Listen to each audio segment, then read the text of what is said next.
જો તમારા ગ્રાન્ડફાધરની મિલકત હોય અને એ વારસાઈ હક્કે તમારા ફાધરને મળી હોય તો તો હિન્દુ સક્સેશન એક્ટ પ્રમાણે કે તમારા ફાધરની સાથે તેના દીકરા દીકરીઓનો બધાનો હક લાગે. એટલે અને ફાધરે જે સમયે ફક્ત બહેનોને નામે એમની દીકરીઓને નામે જ જો એ જમીન કરી હોય તો એ કાયદેસર ગણાય નહીં. હા ગમે તે હોય તો પણ કાયદો તો કાયદો છે.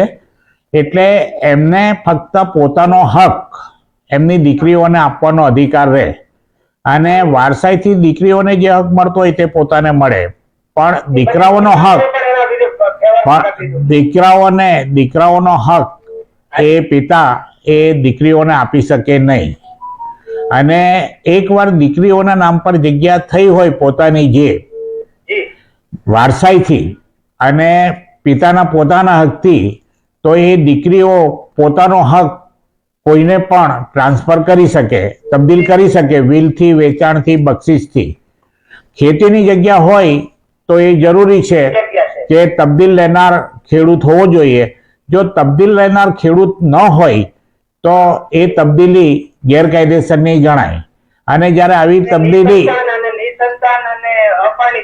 તો પણ બિન ખેડૂતને ખેતીની જગ્યા ટ્રાન્સફર થઈ શકે નહીં. કારણ કે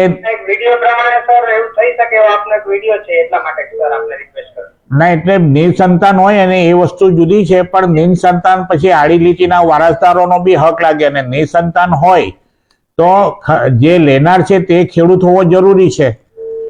જો એ બિન ખેડૂત હોય તો વિલથી ખેતીની જગ્યા બિન ખેડૂતને ટ્રાન્સફર થઈ શકે નહીં.